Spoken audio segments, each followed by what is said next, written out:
Assalamu alaikum, and welcome back to another episode of Justice for All Now.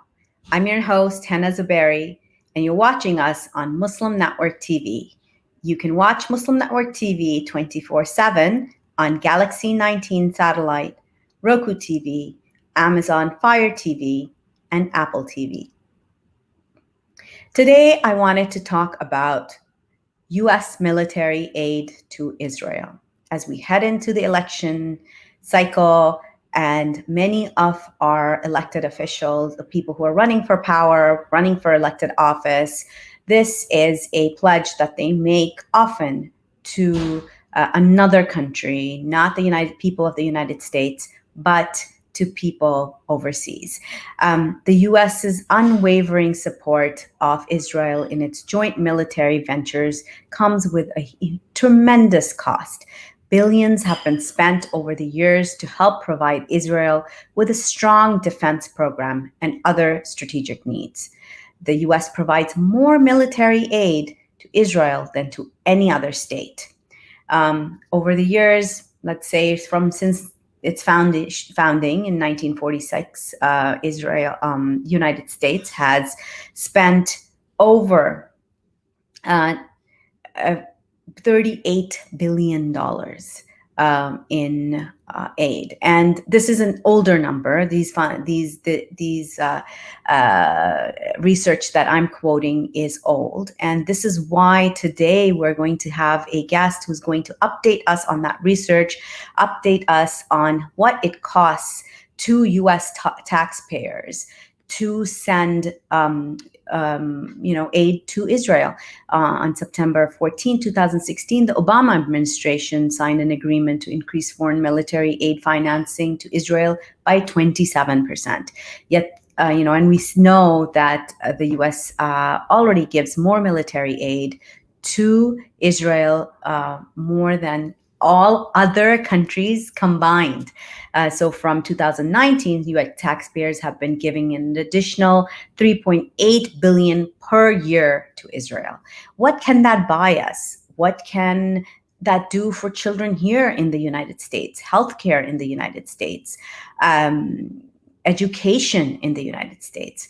So to discuss this and much more, and particularly look at the aid given to Israel under look at it under U.S. law itself, I wanted to invite to the show our guest, Zarefah.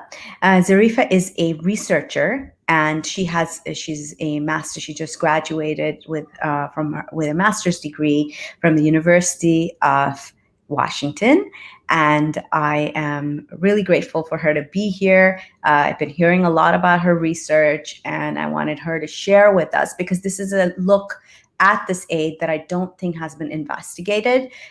We've heard a lot in the past, even on this show, about Palestine and U.S. ties with Israel, but this is an aspect that we have not explored before.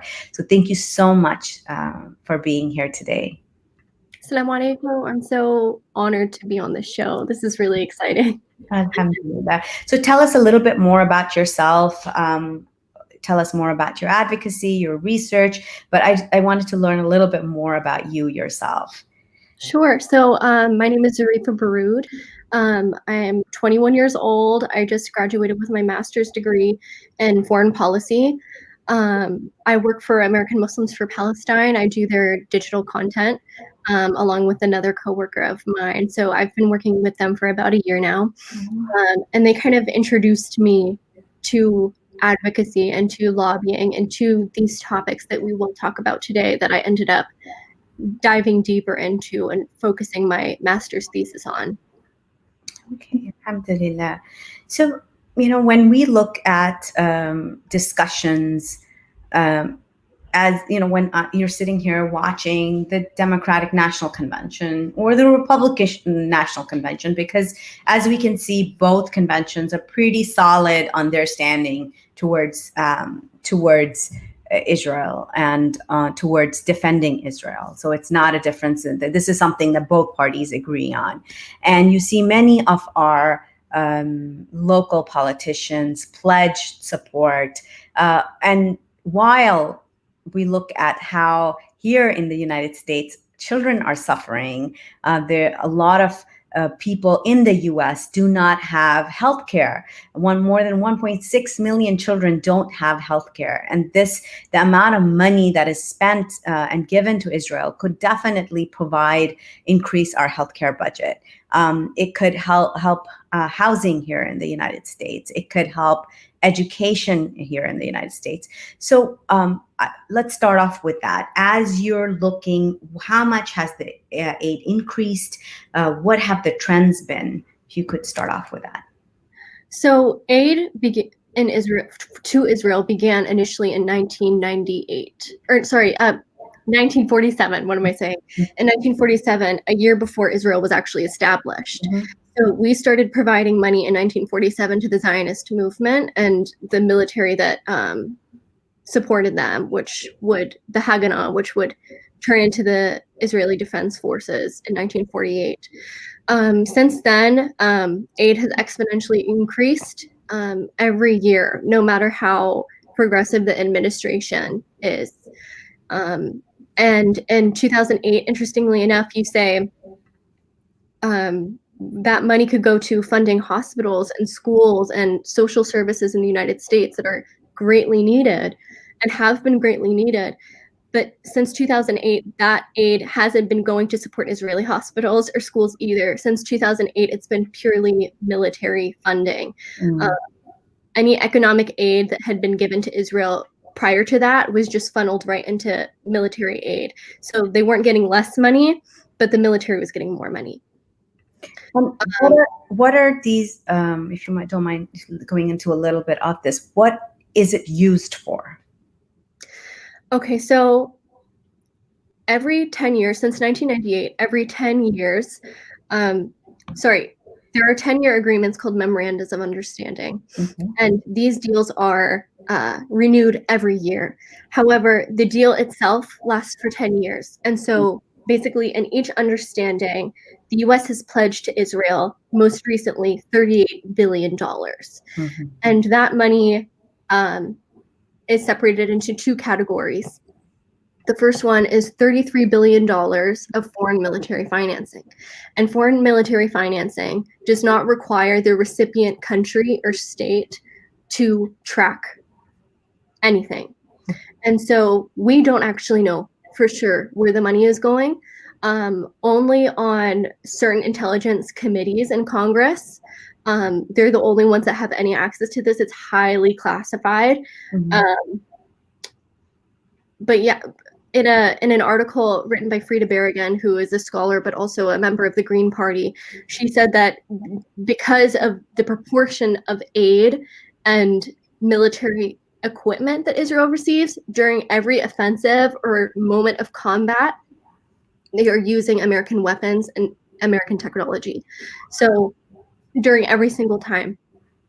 The remaining $5 billion of that $38 billion goes to missile defense appropriations, which I believe is easier to track, but still a lot of this information is very highly classified.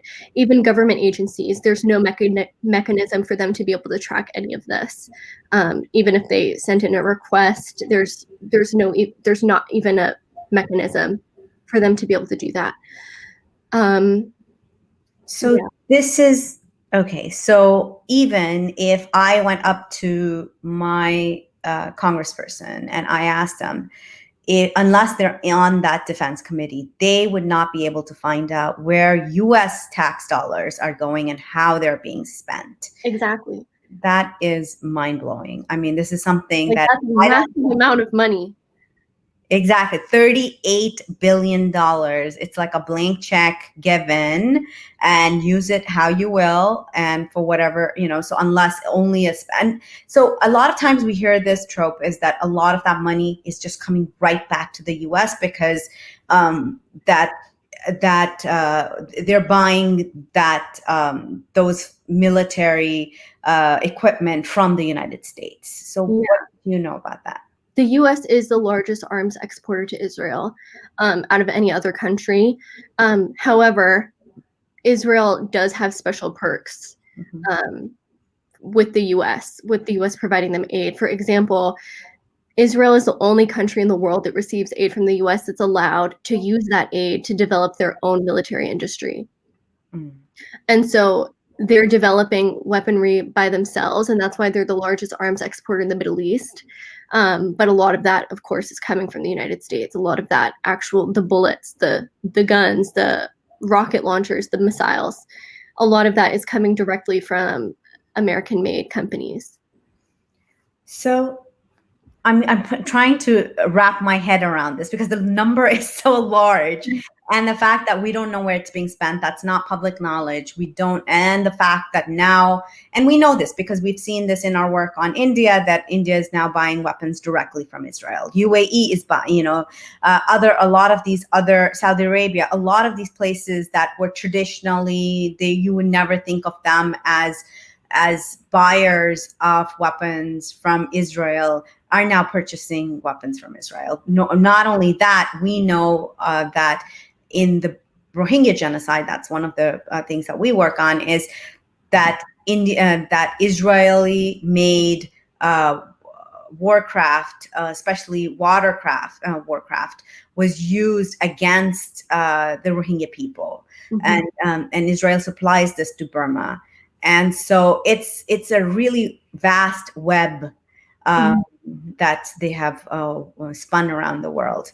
So, but you were saying, let's continue. So that was one of the things that you know, that there has been increase in the amount of aid from previous years and the memorandum of understandings. So what is in this latest memorandum of understanding? Well, the latest one was in 2016 under Obama, I believe, and that pledged $38 billion. Yeah, basically it was just a renewal of the old plan. Nothing really changed in terms of the technicalities of the deal, I believe, other than that drastic increase of aid. Okay.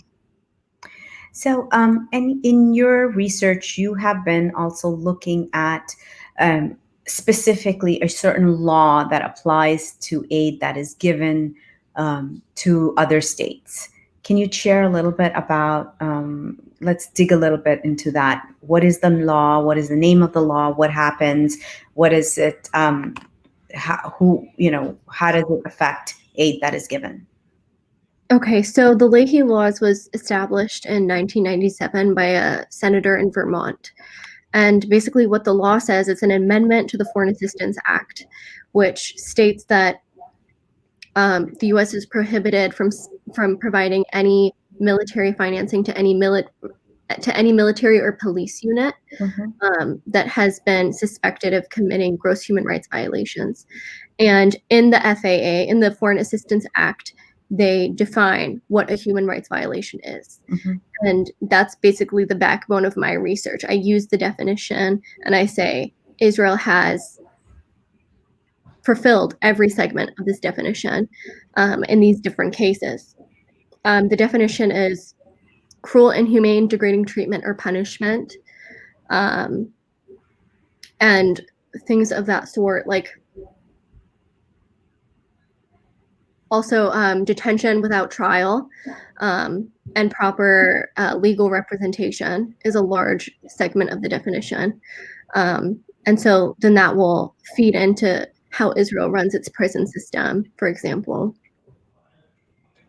So let's break that up. I know there were 4 segments that you analyzed them under. So what, how have you made that connection? What are some of the examples for those of you who might not be who might be watching and not be familiar with the Palestinian oppression? If you could share with us what exactly, how is it being used under each one of those? If we're going to be talking about detentions, let's talk about detentions first.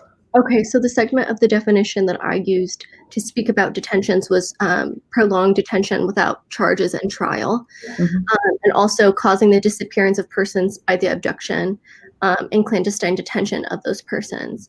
And so I talk both about the detention of minors, and I talk about also the case of Mohammed Halabi, which is who was an international charity worker that was detained by Israel and has been imprisoned by Israel ever since.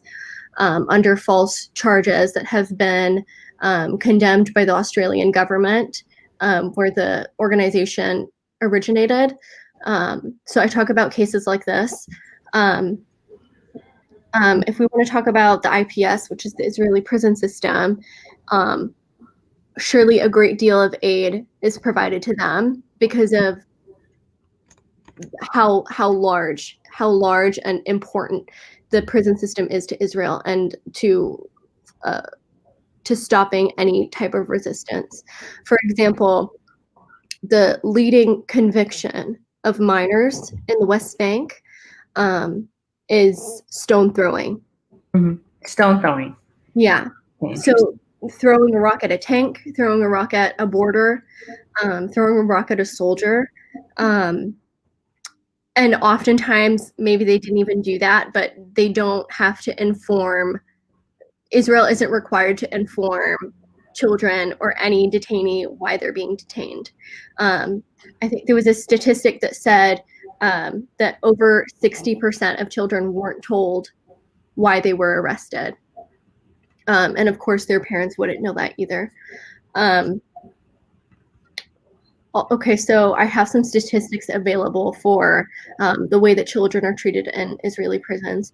So basically, when a child gets arrested for something like stone throwing, oftentimes the tactic used by the Israeli military is to come to their home early in the morning before the sun has risen and pull them out of bed and then blindfold them, handcuff them, and throw them into a military vehicle. Let's see. Yeah, according to Defense for Children International Palestine, they found in a study that 93.2% of all children were bounded in stressed positions. 72% were blindfolded. And this is something really important. 66% of minors were transferred to prisons inside of Israel. If you know anything about the occupation of the West Bank and both Gaza, is that Palestinians, it is not easy for them to get into Israel by any means. So this is a direct violation of the Geneva Convention, not only the transfer of an occupied person to the territory of the occupier, but the denying them the right to legal representation or to their parent. So a great deal of minors the majority of them are left with no parents. A lot of them, in one study, over 90% of them said, I didn't get a family visit one time because my parents weren't able to get the proper permits to enter Israel in the first place. It takes maybe 1 to 3 months, according to one study, for any Palestinian in the West Bank to be able to enter Israel. And of course, in Gaza, that is a lot more harsh for security purposes, of course. So that lack of legal representation, that lack of advice from your family and support from your family causes that conviction rate to rise, regardless if they're innocent or not. So the conviction rate for Palestinian minors in Israeli prisons is 99.74%. So almost 100% of minors are convicted regardless. And they're picked up for stone throwing. So tell us what those numbers are. So when we say 99.7%, how many children is that? In recent years, I think it's 7. A study by Defense for Children International Palestine found that I think it's over 7,000 children are arrested every year. 7,000 children arrested every year. And how are they let go? Are they? I mean, obviously, you just quoted that 99.7% are incarcerated because they lose their cases. They don't have any connection or contact with their family members. So what happens to them after that? After that, the time that they spend in detention or arbitrary detention, or if they're imprisoned, varies depending on their age and the conviction. I've seen cases that have lasted. They spend 2 months in prison. I've seen cases that have lasted over a year for minors. For cases such as these, And something else about them being security prisoners, so if they commit a security offense, they're labeled as a security prisoner within the prison. And so if you have a 7-year-old that was playing with his friends and threw a tank or threw a rock at a tank, for example, which is something common in Palestine, it's a very popular act of resistance. And then they were arrested because they're a security prisoner. During their interrogations, they have no right to have their interrogations filmed or recorded. So technically in 1999, torture was made illegal in Israel. But then after that was passed, the Israeli Attorney General said, if any of you interrogators get in trouble for using special means, I will protect you. And so that is why it's over 70%, 74.5% of minors are physically abused during interrogations, and over 60% of them are verbally abused. And verbal abuse, of course, is oftentimes intimidation, humiliation. In a lot of testimonies that I read, it was them threatening to arrest other family members. Like, if you don't confess, I'm going to arrest your mom. You know what I mean? Well, so a 12-year-old boy whose mom is like, okay, I confess, right? So yeah, and also 96.9% of them had no lawyer or family during interrogation. So that's really scary. Over 60% of them were given wrote a written confession on a paper that was written in Hebrew, something that they didn't understand. Yeah. So that, of course, contributes to that large number of almost 100% of them are convicted. So what other human rights violations did you research into? I focused on the case of Operation Protective Edge, which happened in 2014. It was one of the bloodier wars committed against Gaza by the Israeli Defense Forces. I want to have the proper statistics in front of me. Let's see. Okay, so and during that duration, I think it was between July 6th to August 27th, the IDF killed 2,191 people. So 2,191, and then 66 soldiers were killed, and 4 civilians in Israel. 1,660 of those killed in Palestine were civilians. 527 of them were children, and 299 of them were women. The UN estimated that over 370,000 children in Gaza require immediate psychosocial support. And obviously, we know that is not being provided by the United States after, of course, Trump cut UNRWA funding significantly. Also, during this war, 11,100 people were wounded, including over 3,000 children. And I think that it's not misleading to say that they were just wounded, because a lot of these times, because of the lack of available healthcare, the lack of running hospitals in Gaza, a lot of the time a simple wound could require amputation. I personally have known, I've had family, I've had friends back home, people that have come to the United States because they've had an amputation and they need proper medical care that Gaza isn't able to provide. And almost 450 elderly people were also wounded. So obviously that could lead directly to death for people like that. You know what? And so now I wanted to know how this law is implemented. You know, when you look at the State Department papers, they're clear about that when there's an entire unit which is designated to receive assistance, the Department of State vets the unit and the unit commander when an individual security force member is nominated for U.S. assistance, the department vets that individual as well as his or her unit. Vetting begins in the unit's home country, where the U.S. Embassy conducts consular, political, and other security and human rights checks. Most often, an additional review is conducted by an analyst at the Department of State. Yeah, and then the State Department evaluates and assesses available information about human rights records of the unit and the individual, reviewing a full spectrum of open source and classified records.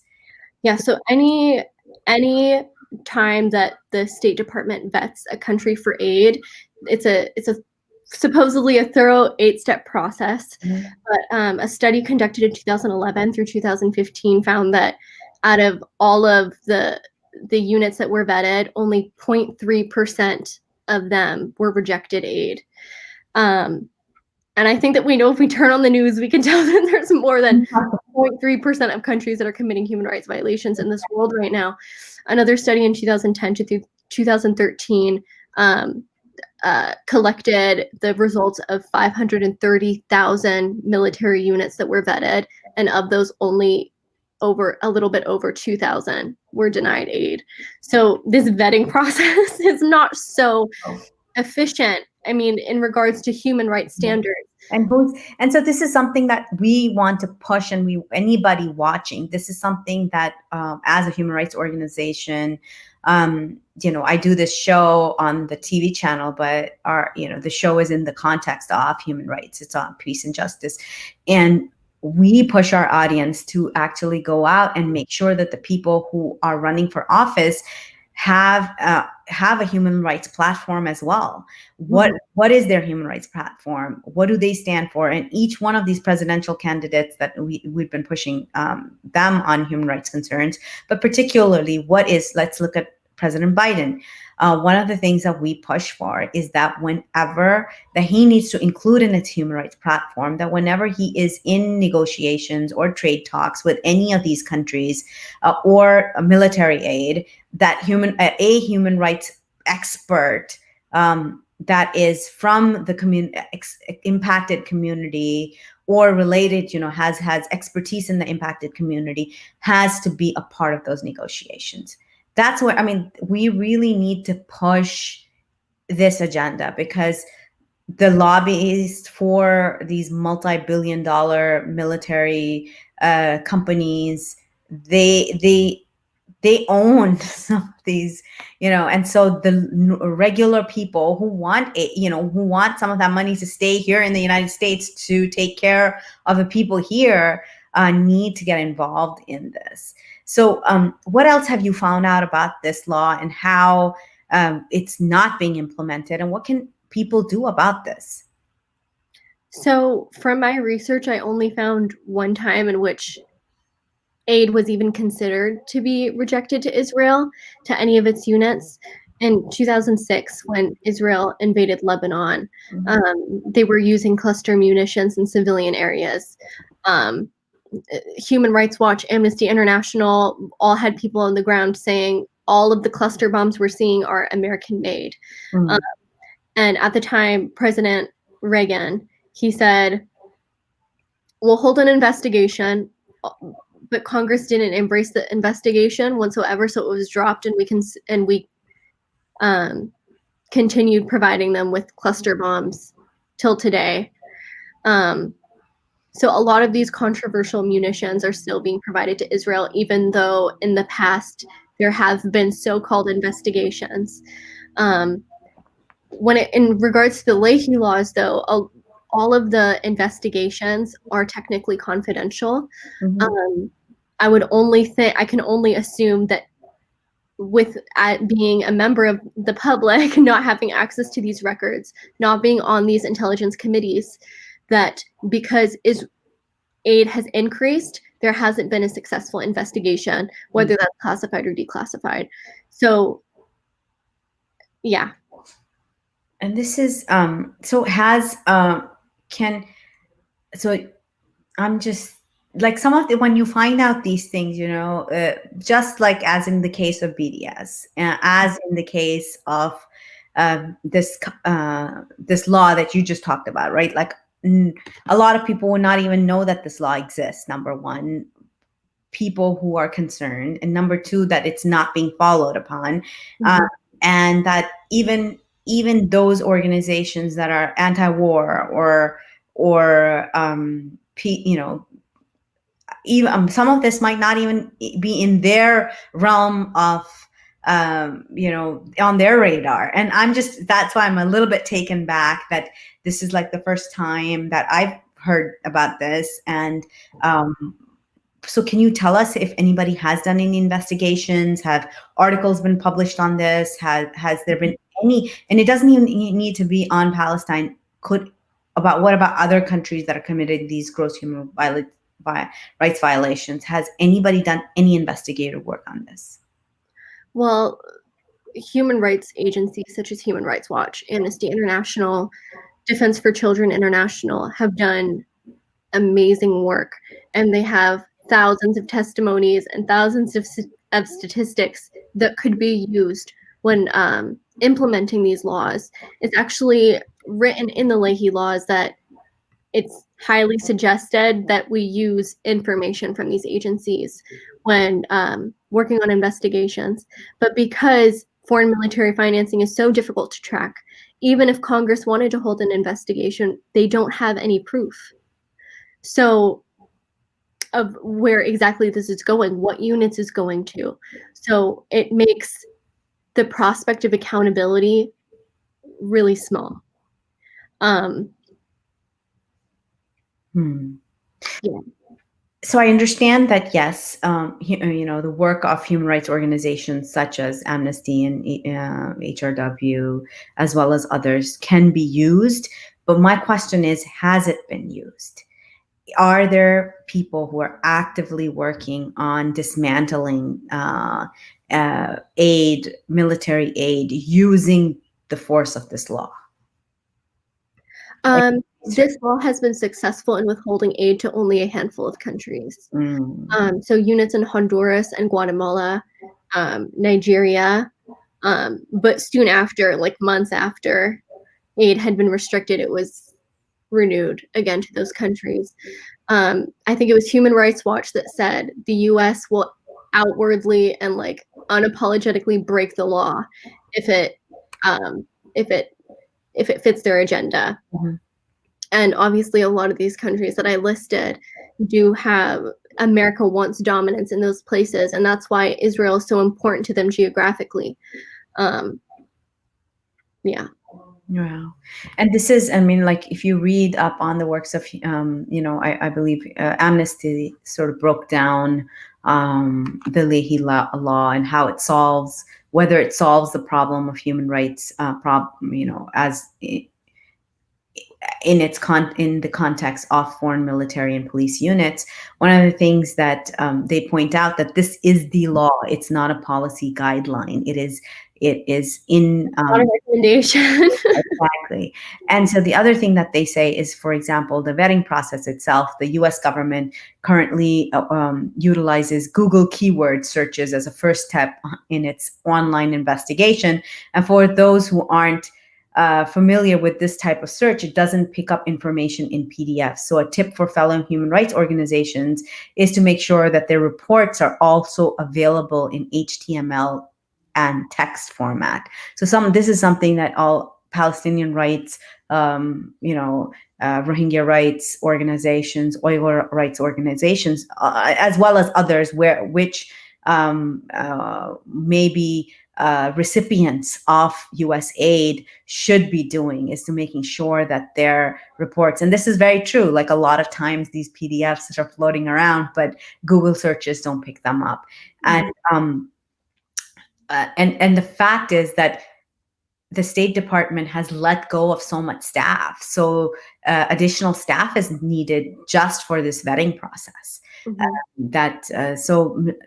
I don't know if you have seen any addition of more staff at the State Department for this, or this should be something that should be pushed, as a new administration will be coming in after the November elections. What were some of the other things in your research that's really surprised you? I think that something that really caught me off guard was when I read the 2019 Human Rights Report from the US government on Israel. Um, After having done all this research, that was kind of my conclusion. I kind of read that at the very end. Um, and something that stuck out to me the most was when they were talking about prisons and laws against torture in Israel. They talked about uh, conditions for prisoners in Israeli prisons. Um, in particular, they made an excuse for Israel, saying that special means are only allowed in ticking time bomb situations or in situations involving security prisoners, which if anyone had heard what I said before, the majority of all prisoners, adult and minors, are all security prisoners. So I feel like there is an element of trickery on the part of the US government um, to just conveniently leave out that special means and things like this are legal towards the majority of Palestinian prisoners. Mm. That's something that really upset me. Um, but it's hard because we can't, it's hard to have like high expectations of the US government when it comes to human rights standards. We know that through even things going on right now, that the US government itself has such a lack of regard Mhm. towards human life, let alone human rights. So asking them to implement this to one of the largest ally in that region seems difficult. I think the US has a lot of issues it needs to work out before it can start holding other people accountable, but this is definitely one of the primary ones, given that we're the largest arms exporter, we're the largest patron of aid to Israel in the whole world, and directly enabling and assisting these human rights violations and war crimes.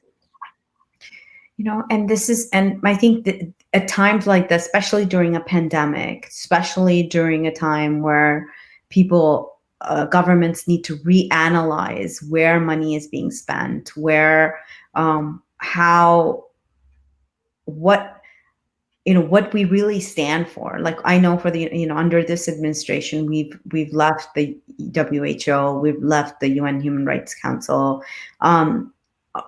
This pullback on, as leaders of human rights anywhere in the world, that even if there was a facade previously that the United States was a leader on human rights, now that facade is like sort of definitely been lifted. So this is something that is concerning to anybody who's working on these issues. How would you suggest people who are concerned about Palestinian rights, who are concerned about military spending, who are concerned about the US budget and how it's spent, can use your research? Where can they find it, and how can they use it? It will soon be available for everyone to read on the University of Washington Library Archive. I can provide you that link later on. It hasn't fully processed yet, but it will be there soon. And then inshallah, in the future, I can get it published in a journal.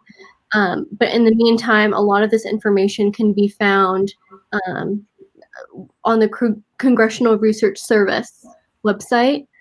A lot of this information can be found, again, in the Human Rights Agency websites that I talked about as well. In regards to advocating, I think I don't know if I mentioned that I work for American Muslims for Palestine, but we're currently supporting legislation that that calls for a discontinuation of aid to certain Israeli military units, particularly those who are working to actualize annexation in the West Bank. So if you go to the American Muslims for Palestine website, you'll be able to find a Take Action section. And there you can find a really nice webpage where you can quickly just write in your name and your zip code, and it will directly send an email to your member of Congress saying you need to support this act. We need to cut aid to Israel and all units that have been suspected of committing human rights violations. It's a really powerful piece of legislation by Betty McCollum from Minnesota. And it's really easy to do. There's really easy steps you can take, and then there's more kind of in-depth steps that you can take, such as supporting the BDS movement and making sure that you're not supporting or even working for companies that support the Israeli military, such as Boeing, which I know that a lot of people in our community work for organizations like this, but it's something that definitely needs to be reevaluated. Okay. And this is something, and obviously you guys are hosting advocacy days coming up in September, right? September 15th, I believe it is. And we had Mohammed talk about that earlier. And that is something that we're pushing people to attend if they're serious about Palestinian advocacy, or they're even just serious about $38 billion of their hard-earned income being spent on killing and maiming children and arresting 7,000 kids a year. This is something that a lot of times when we look at, you do a quick Google search of what the aid is being used for, and you see the amount of bombs and the amount of really, really defense, and they call it defense, but it's what are you defending yourselves against? Do you need these missiles to defend yourselves against? In an Operation Protective Edge, I mean, over 2,000 people killed, the majority of which were civilians, and only, what was it that I said? How many Israeli soldiers were killed? 66. I remember that. 66. So you spent. How was that self-defense? I don't know. I mean, it surprises me, but then for sometimes I'm like, okay, maybe it's we see this every day, so we get surprised, or we should, we're looking at it through a lens. Like, I'm just trying to think of an average Joe American who perhaps has nothing to do with foreign policy, doesn't care, basically they're concerned about what is happening in their kids' schools.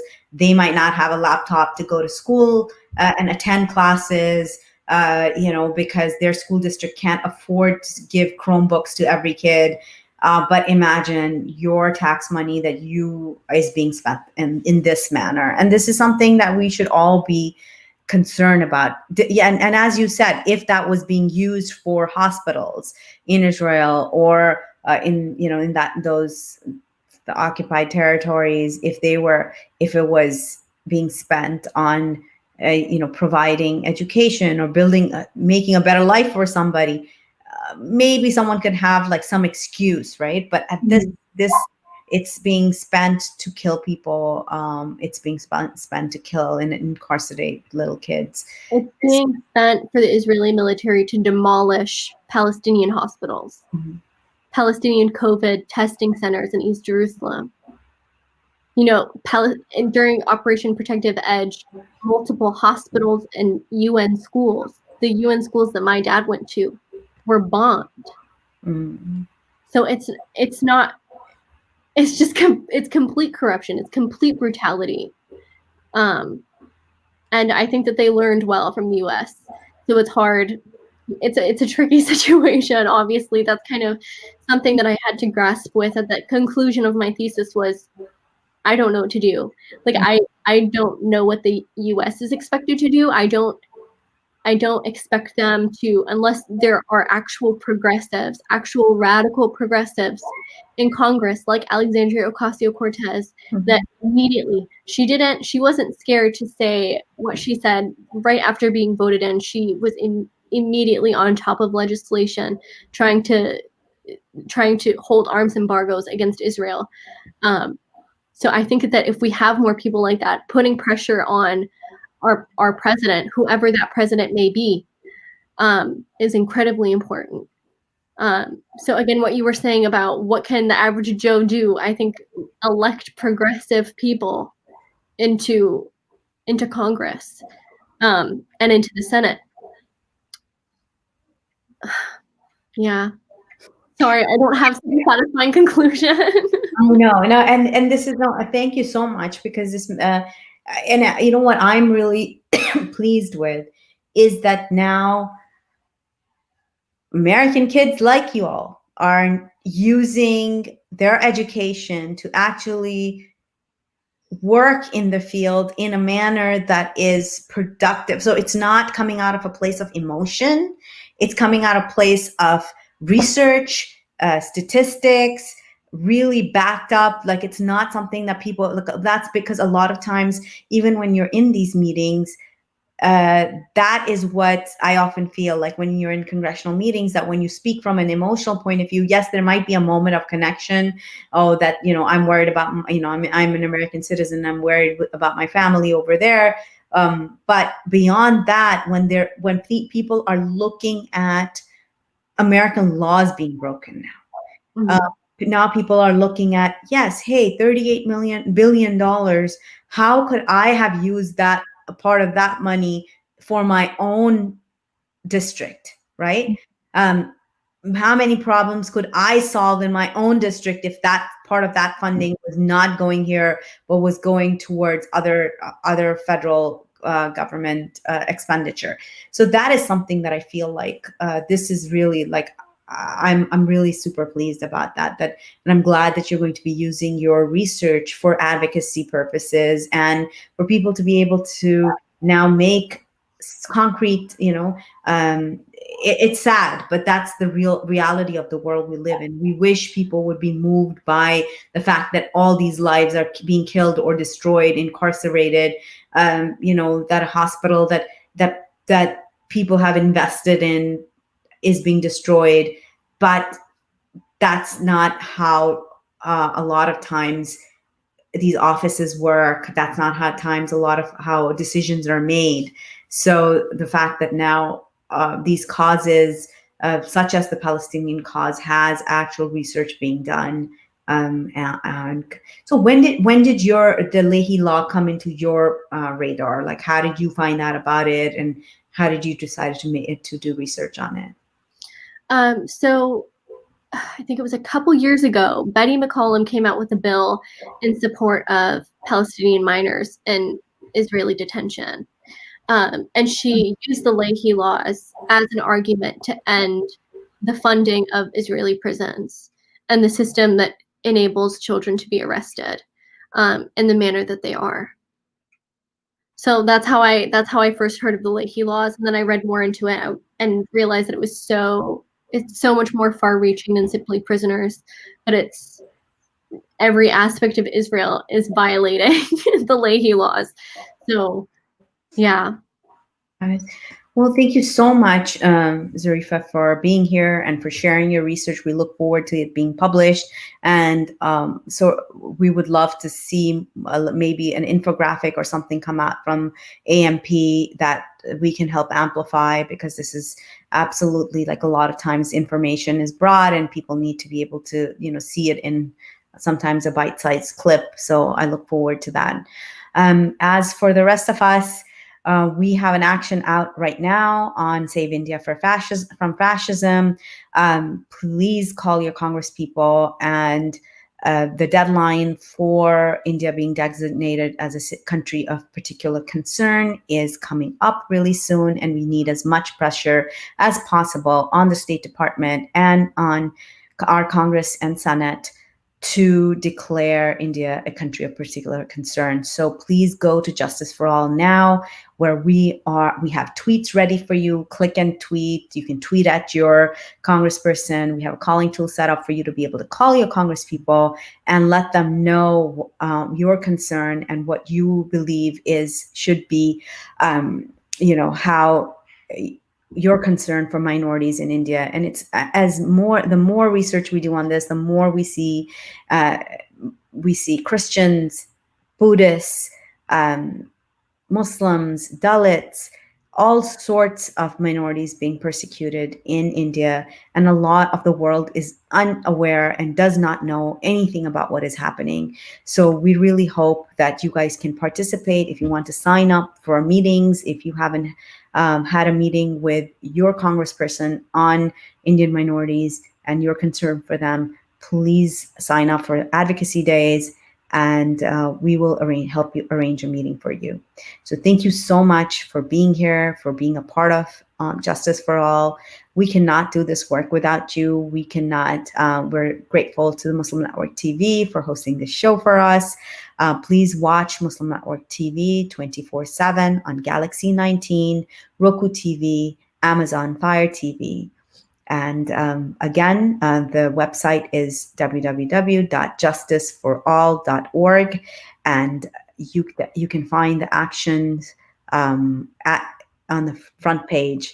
We also have Save Advocacy Days going on, Save Uyghur Advocacy Days going on with the Uyghur American Association. They're leading this project and we're assisting them. So please join us. Thank you so much. Assalamu alaikum.